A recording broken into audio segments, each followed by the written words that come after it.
Hey everyone, welcome to the Biohack. So आज के video में हम एंजाइम काइनेटिक्स पढ़ने वाले हैं। तो एंजाइम्स क्या होते हैं? एंजाइम्स बेसिकली प्रोटीन्स होते हैं जो कि हमारी बॉडी में चल रही केमिकल रिएक्शंस के रेट को क्या करते हैं? Speed up. मतलब enzymes enhances the rate of chemical reactions which are occurring in our body. Okay, तो एंजाइम काइनेटिक्स क्या होती है? It is the study of rate of enzyme catalysed reaction. मतलब कोई भी केमिकल रिएक्शन किस रेट से कैटलाइज्ड हो रही है एक एंजाइम की हेल्प से, उसको हमने यहाँ पर क्या करना है? स्टडी करना है। Along with this we have to study कि किसी एक पर्टिकुलर एंजाइम की क्या एफिनिटी है, बाइंडिंग पावर है, मतलब किसी सबस्ट्रेट एंड इनहिबिटर्स के साथ में। एंड सबस्ट्रेट क्या होते हैं? ऐसे मॉलिक्यूल्स हमारी रिएक्शन में जिस पर हमारे एंजाइम्स काम करते हैं। ठीक है, एंड यहाँ पर हम पर्टिकुलरली केमिकल रिएक्शन के बारे में बात कर रहे हैं जिसमें हमारे पास कितने सबस्ट्रेट कह लो या आप रिएक्टेंट्स कह लो। कितने रिएक्टेंट्स है? दो रिएक्टेंट है, रिएक्टेंट ए एंड बी। ठीक है, ये दोनों रिएक्टेंट्स जब आपस में रिएक्ट करेंगे तो हमें प्रोडक्ट पी मिलेगा यहाँ पर। ओके, सो इस रिएक्शन के लिए हम रेट ऑफ रिएक्शन को कैसे एक्सप्रेस करेंगे? तो यहाँ पर हमारे पास इसके लिए दो टर्म्स है। पहली टर्म क्या है? Rate of disappearance of one of the reactant. मतलब इन दोनों रिएक्टेंट में से किसी भी एक रिएक्टेंट का रेट ऑफ डिसअपियरेंस, मतलब वो जब यूज्ड होगा केमिकल रिएक्शन में। ठीक है, या इसी बात को हम सेम इस तरह भी कह सकते हैं कि हमारी रेट ऑफ वो हमारी केमिकल रिएक्शन में किस तरह एक प्रोडक्ट अपीयर हो रहा है। ओके, क्योंकि जब देखो यहाँ पर हमारा रिएक्टेंट यूज्ड होगा जब भी तो हमारी रिएक्शन में हमें प्रोडक्ट मिलेगा। नाउ हम अपनी केमिकल रिएक्शन के लिए रेट ऑफ डिसअपियरेंस को कैसे शो करेंगे? तो rate of disappearance for reactant A is denoted as negative delta in bracket reactant A divided by delta T.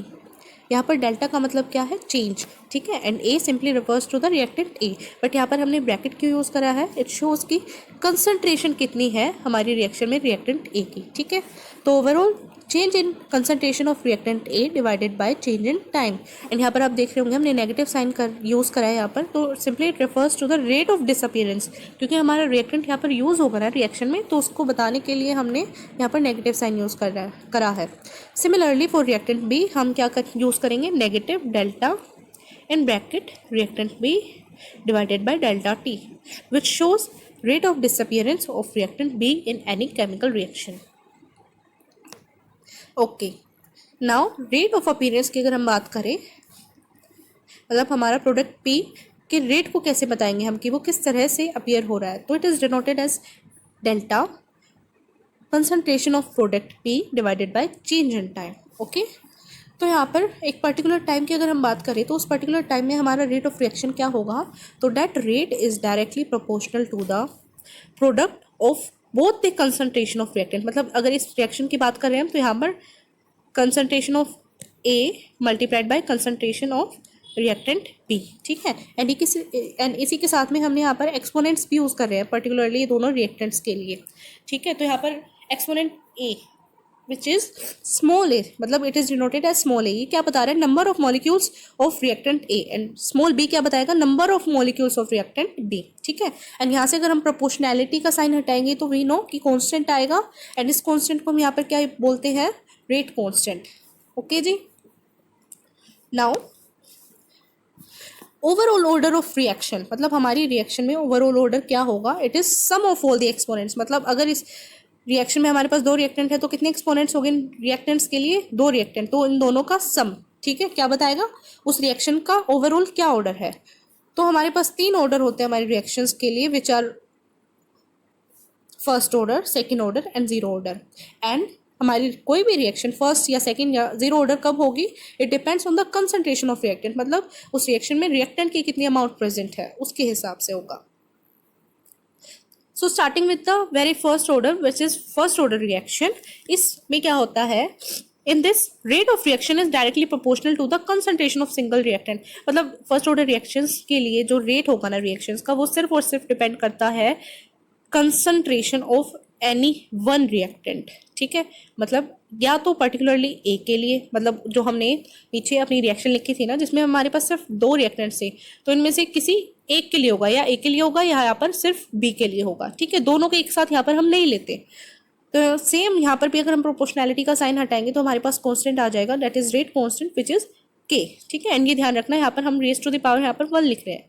Okay तो रेट क्या बता रहे हैं, speed at which substrate is consumed. अब सबस्ट्रेट एंड रिएक्टेंट्स में confuse मत हो जाना, हम केमिकल रिएक्शंस जिनमें एंजाइम काम कर रहे हैं उनमें रिएक्टेंट्स को सबस्ट्रेट ही बोलते हैं, ठीक है, क्योंकि किसी भी रिएक्शन में एंजाइम्स रिएक्टेंट्स पर ही काम करते हैं। एंड कंसंट्रेशन ऑफ सबस्ट्रेट ए यहाँ पर ये बता रही है। Okay and second order reactions क्या होती है, नो इससे पहले एक और लाइन है हमारे पास which is if concentration of reactant is doubled then rate is doubled।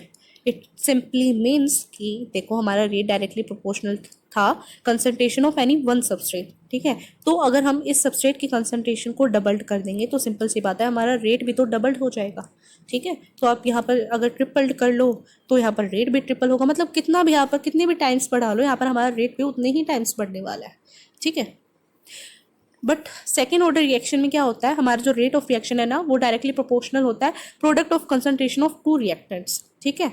Second है तो इट मीन्स कि दो रिएक्टेंट्स की कंसंट्रेशन के डायरेक्टली प्रोपोर्शनल होगा। ओके एंड यहाँ पर क्या होता है, अगर हम अपनी कंसंट्रेशन ऑफ रिएक्टेंट के अमाउंट को डबल कर रहे हैं या ट्रिपल कर रहे हैं तो हमारा जो रेट होगा ना, अगर डबल करेंगे तो यहाँ पर मल्टीप्लाइड बाय 4 होगा, मल्टीप्लाइड बाय 2 नहीं होगा। क्यों, क्योंकि यहाँ पर तो सिर्फ हमारे पास एक रिएक्टेंट था ना, बट यहाँ पर 2 रिएक्टेंट्स है, इसलिए अगर इनको डबल करेंगे तो यहाँ पर रेट मल्टीप्लाइड बाय 4 मतलब 4 टाइम्स हो जाएगा। अगर 3 करेंगे मल्टीप्लाइड बाय तो क्या होगा, यस 9 टाइम्स विच इज 3 का स्क्वायर, ठीक है। Now zero order reactions. अब आप सोचोगे कि भाई किसी भी रिएक्शन के लिए हमारा जो रेट होता है वो डायरेक्टली प्रोपोर्शनल तो होता ही है कि कितनी अमाउंट ऑफ रिएक्टेंट्स प्रेजेंट है हमारे पास।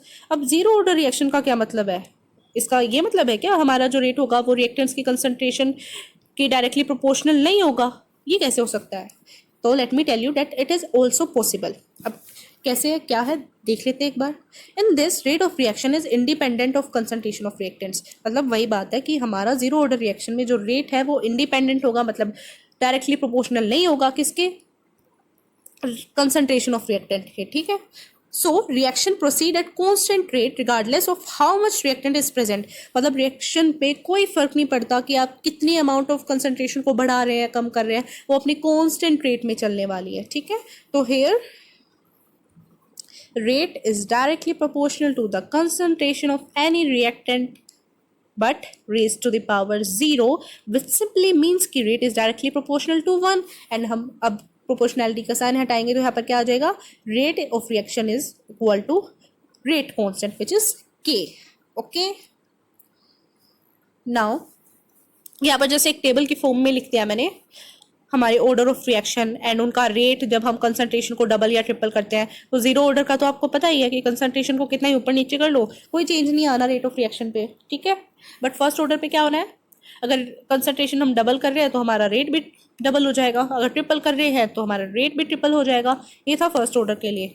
एंड सेकेंड ऑर्डर के लिए क्या होता है, अगर डबल कर रहे हैं किसको, कंसंट्रेशन ऑफ सबस्ट्रेट को, तो हमारा जो वो है रेट ऑफ रिएक्शन है वो मल्टीप्लाइड बाय 4 होगा, क्योंकि हमारे पास सेकंड ऑर्डर में 2 रिएक्टेंट्स को हम लेकर चलते हैं, ठीक है। एंड अगर ट्रिपल्ड कर रहे हैं तो यहाँ पर ये 9 टाइम्स हो जाएगा। ओके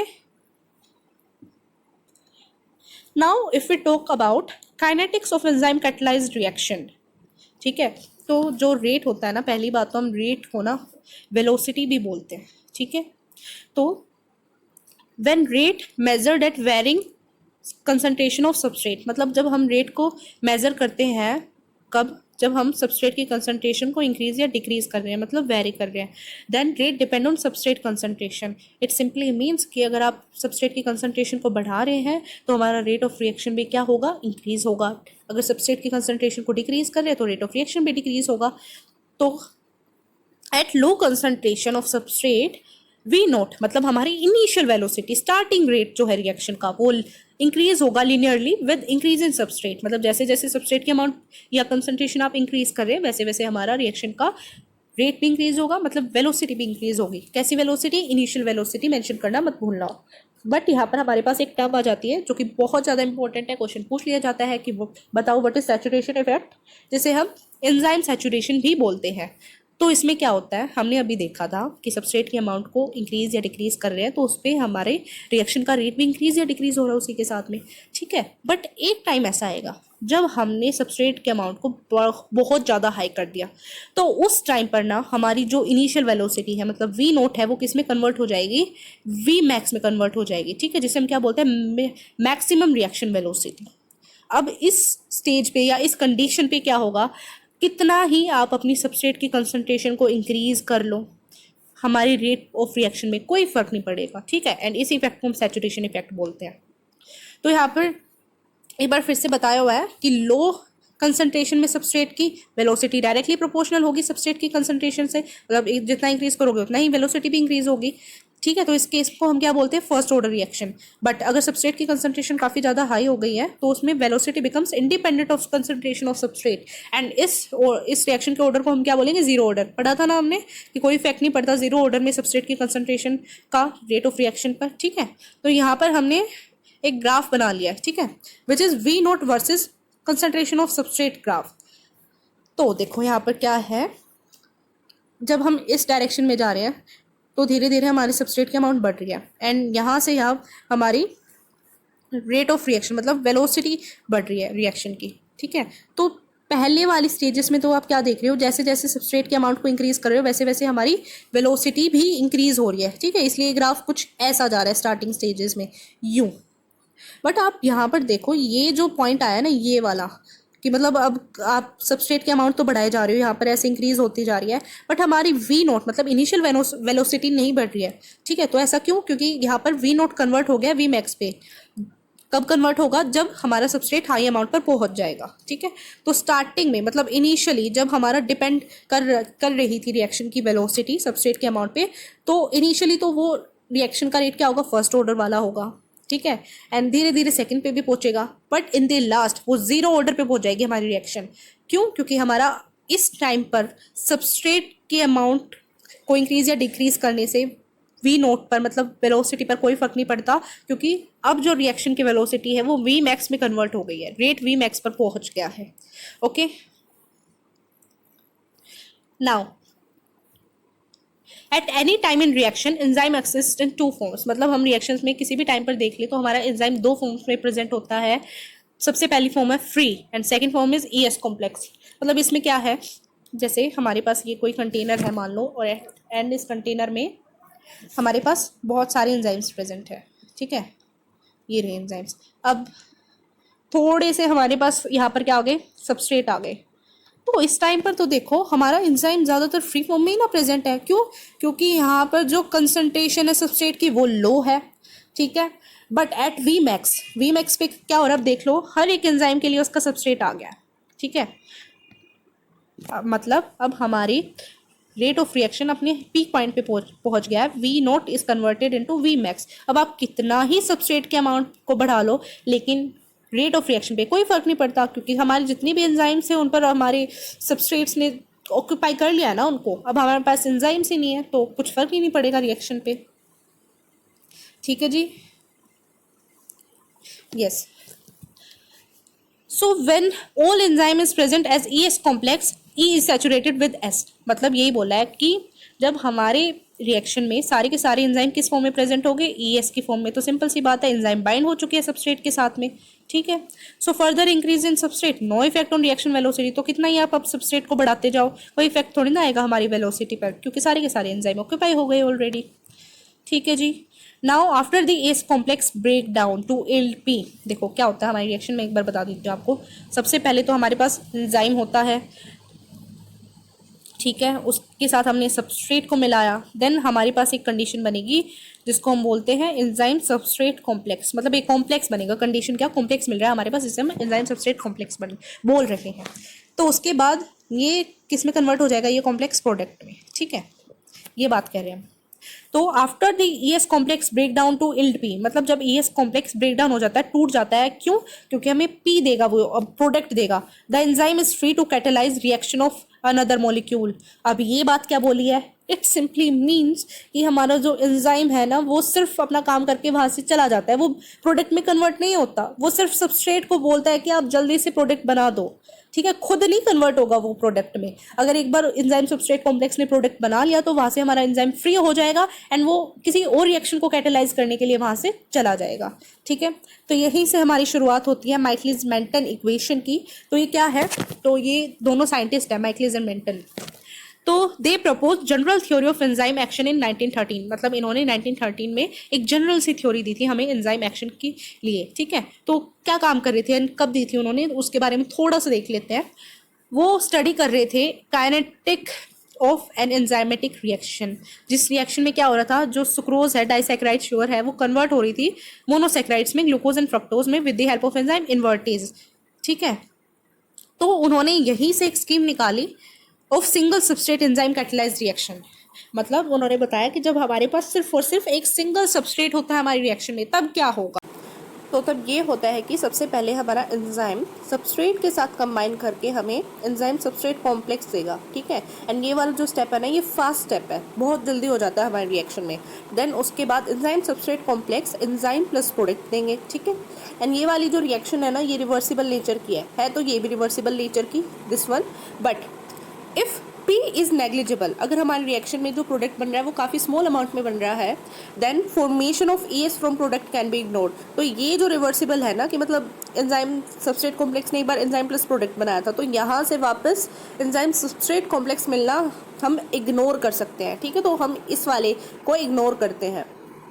तो यहाँ पर along with this enzyme plus substrate से जब एंजाइम सबस्ट्रेट कॉम्प्लेक्स बना, तो यहाँ पर हम रेट कांस्टेंट क्या मानते हैं, K1, ठीक है, पॉजिटिव मतलब। लेकिन अगर वापस यहाँ से पहले की तरफ जाएंगे तो जो हमारा रेट कांस्टेंट होगा वो नेगेटिव हो जाएगा, okay. And enzyme substrate complex से अगर एंजाइम प्लस प्रोडक्ट हमें मिल रहा है, देन यहाँ पर जो हमारा रेट कांस्टेंट होगा वो क्या होगा, K2। एंड क्योंकि हमने, एक सेकेंड, ये नहीं होगा, यहाँ पर ये वाली रिएक्शन के लिए होगा हमारा रेट कांस्टेंट, एक सेकेंड, क्या होगा,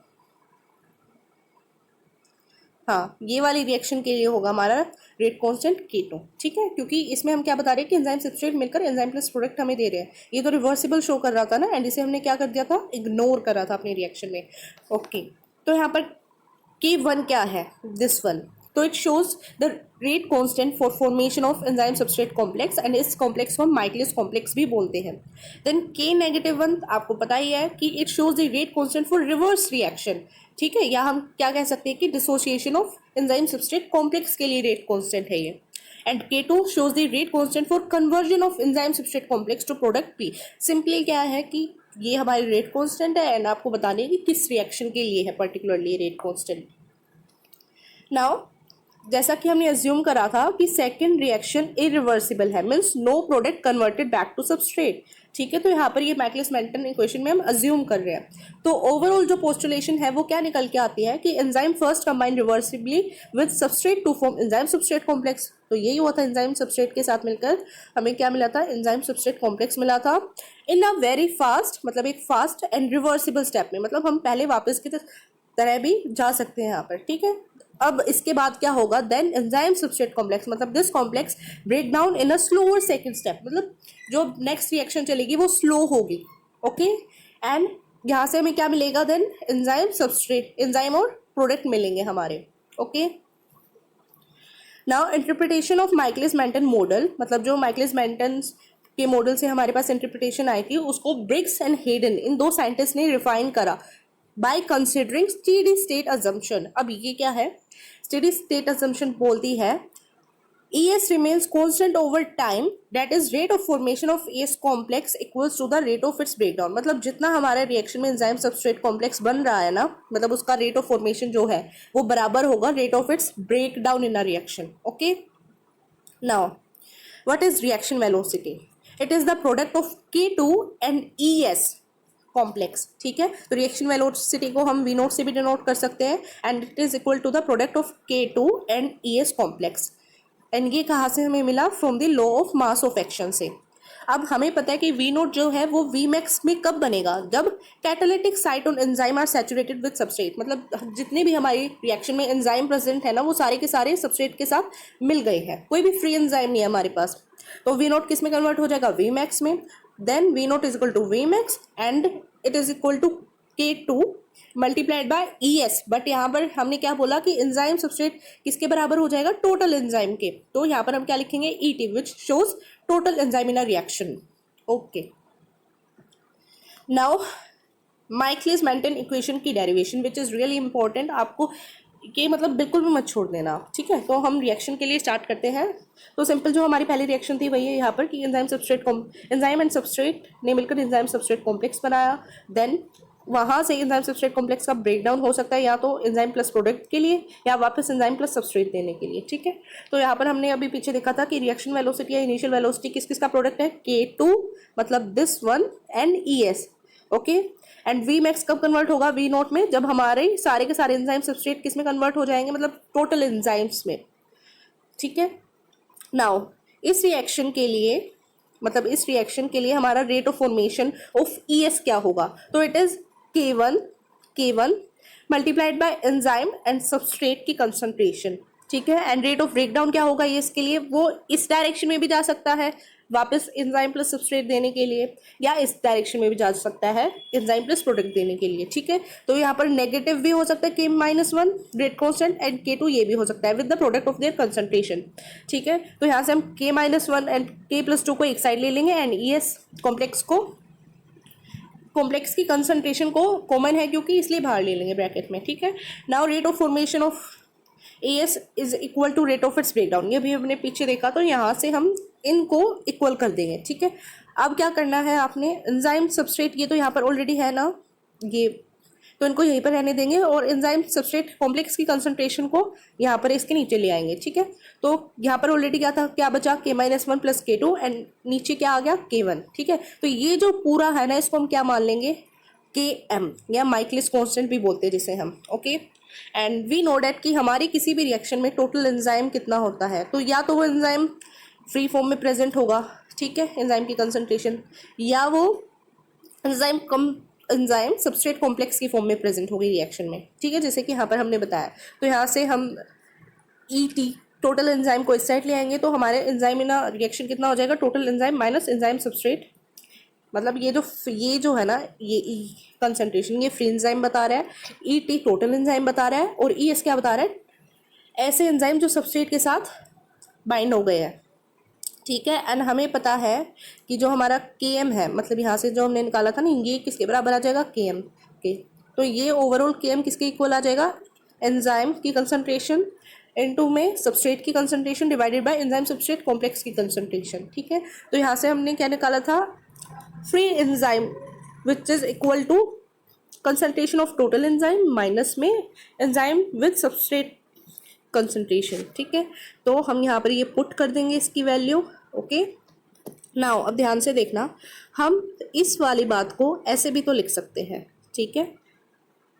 एंड यहाँ से अब क्या होगा, हम यहाँ ES कट कर देंगे दोनों साइड का एंड हमें क्या मिलेगा, सिर्फ टोटल एंजाइम की कंसंट्रेशन मल्टीप्लाइड बाय सबस्ट्रेट की concentration divided by enzyme substrate concentration and minus substrate की कंसंट्रेशन, ठीक है। एंड वी नो डेट कि ये जो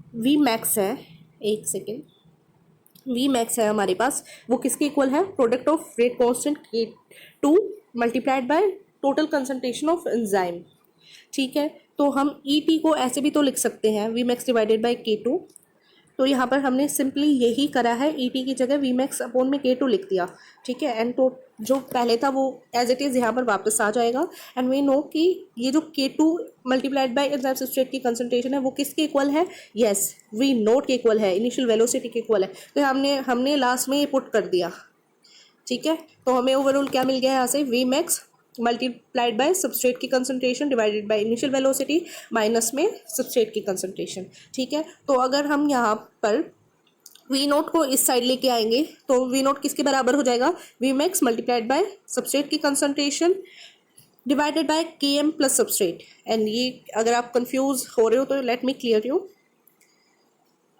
हम ये जो माइनस का सबस्ट्रेट है यहाँ पर, इसको अगर नीचे लेके जाएंगे तो हमें पता ही है कि ये पॉजिटिव में कन्वर्ट हो जाएगा, ठीक है। ओके, तो यही सिंपली हमने यहाँ पर करा है। नाउ अब इनिशियल वेलोसिटी, मतलब ये is determined by two constant, मतलब वी मैक्स और के एम से हम इनिशियल वेलोसिटी अपनी निकाल सकते हैं, या इनिशियल कंसंट्रेशन ऑफ सबस्ट्रेट की हेल्प से निकाल सकते हैं, क्योंकि अभी हमें यहाँ पर दिख रहा है क्लियरली कि V naught is directly proportional to the product of V max and substrate की concentration and inversely proportional to the sum of Michaelis constant plus में सबस्ट्रेट की कंसंट्रेशन, ठीक है, जिसमें कि V max and K M हमारे पास क्या है, टू कॉन्स्टेंट्स है, एंड ये क्या बता रहा है, सबस्ट्रेट की कंसंट्रेशन जो इनिशियली प्रेजेंट है हमारी रिएक्शन में। आई होप कि आपको ये क्लियर हो गया होगा। नाउ अब क्या क्या अजम्पशन हमने एमएम इक्वेशंस में देखी थी, तो सबसे पहला देखा था कि सबस्ट्रेट की जो ओवरऑल कंसंट्रेशन है वो ज़्यादा है एंजाइम के कंसंट्रेशन से। फिर दूसरा हमने स्टेडी स्टेट अजम्पशन को भी देखा था, जिसमें क्या होता है कि rate of formation of enzyme substrate complex is equal to its breakdown, ठीक है, ये बहुत इंपॉर्टेंट है। स्टेडी स्टेट अजम्पशन क्या थी, सिंपल सी है, जस्ट याद रखना कि एंजाइम सबस्ट्रेट कॉम्प्लेक्स का फॉर्मेशन जो होगा वो इसके ब्रेकडाउन के इक्वल ही होगा। एंड थर्ड अजम्पशन हमने क्या देखी थी, formation of ES complex from E plus P is negligible, मतलब एंजाइम प्लस पी से वापस से हमें एंजाइम सबस्ट्रेट कॉम्प्लेक्स मिलना हम नेग्लिजिबल कर रहे हैं। ओके जी, now in MM equation V naught is dependent on S की कंसंट्रेशन, अभी हमने पीछे फॉर्मूला में देखा है।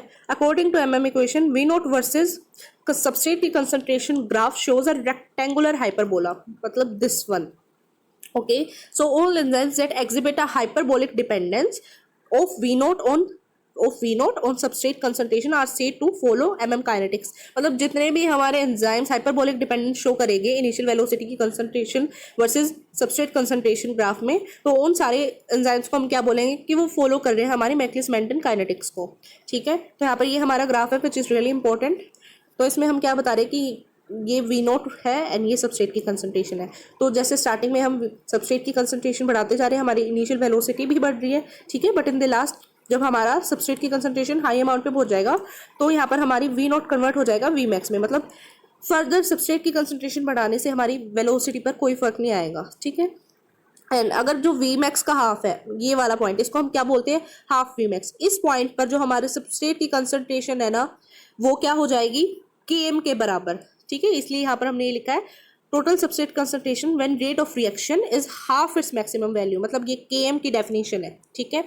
एंड यहाँ पर हमारे पास कुछ केसेस भी बनते हैं। फर्स्ट केस क्या है हमारे पास, जब सबस्ट्रेट की concentration is very less than KM, तो यहाँ पर जो हमारा एस टर्म है थी ना इक्वेशन में डिनोमिनेटर वाली, उसको हम नेग्लिजिबल भी कर सकते हैं। तो क्या मिलेगा हमें, ये देखो हमारे पास क्या था एमएम इक्वेशन में, V naught is equal to V max multiplied by substrate की concentration divided by K M plus में सबस्ट्रेट की कंसंट्रेशन। एक सेकंड, यहाँ पर लिखा नहीं जा रहा, बस आप मान लेना कि यहाँ पर सबस्ट्रेट की कंसंट्रेशन मैं बता रही हूँ, ठीक है। तो ये वाली जो सबस्ट्रेट की कंसंट्रेशन है इसको हम नेग्लिजिबल मान सकते हैं, कब, जब हमारा सबस्ट्रेट बहुत ज़्यादा कम है केएम के कंपैरिजन में, ठीक है। तो इस केस में क्या होगा, जो वी नोट होगा वो सिर्फ और सिर्फ डायरेक्टली प्रोपोर्शनल होगा सबस्ट्रेट की कंसंट्रेशन से। Okay, and now second case is substrate की concentration is very high than KM, तब इसमें हम क्या करेंगे, केएम जो डिनोमिनेटर में है इसको इग्नोर कर देंगे, है ना। तो हमारे जो अब बचा सबस्ट्रेट की कंसंट्रेशन उसको हम कैंसिल कर देंगे ऊपर वाली सबस्ट्रेट की कंसंट्रेशन से। तो अब फाइनल क्या बचेगा, सेकंड केस में हमारे पास initial velocity is equal to maximum velocity. Okay, and third case क्या है, जब हमारी सबस्ट्रेट की कंसंट्रेशन बराबर है केएम की कंसंट्रेशन से, तो हम यहाँ पर सिंपली ये लिख सकते हैं ना, केएम की जगह सबस्ट्रेट, इस केएम की जगह ये लिख सकते हैं।